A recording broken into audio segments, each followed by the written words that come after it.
এক মধ্যবিত্ত পরিবারের ছেলে মাধ্যমিক পরীক্ষায় ৯৫% নম্বর পেয়েছে।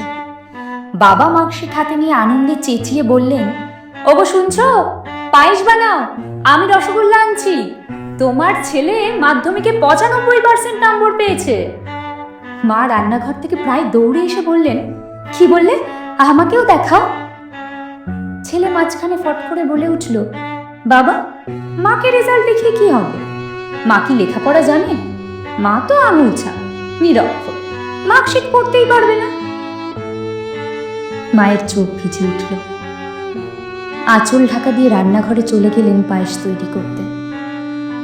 ছেলের কথা শুনে বাবা বললেন, হ্যাঁ রে, এটা সত্যিই তোর মা পড়তে পারে না।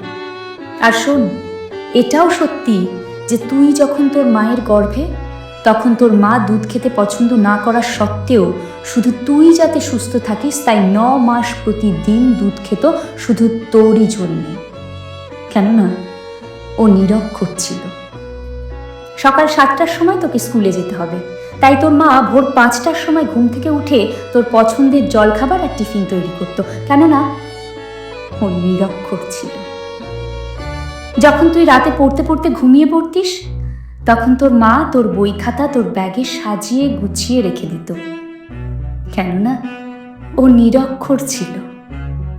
তোকে ভালো ভালো কাপড়, জামা, জুতো দেওয়ার জন্য আমাকে জোর করত, আর নিজে ২টো শাড়িতেই বছর পার করে দিত, কেননা তোর মা নিরক্ষর ছিল।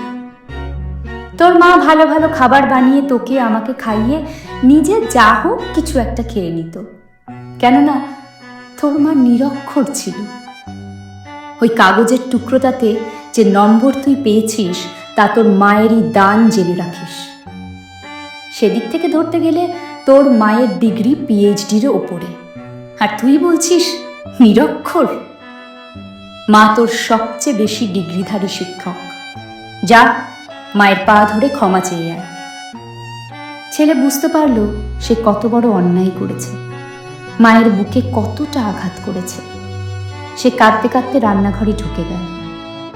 অনেক সন্তানই নিজেদের মা বাবাকে অপমান করে, ছোট ছোট কারণে রাগ দেখায়, অভদ্র ভাষা ব্যবহার করে কথা বলার সময়।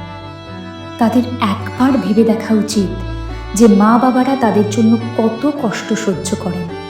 নিজেদের ইচ্ছে, শখ, আয়েশি জীবন সব অভিলাষ জলাঞ্জলি দিয়ে অবদমন করে বহু আত্মত্যাগের মধ্যে দিয়ে সন্তানকে মানুষ করে তোলেন।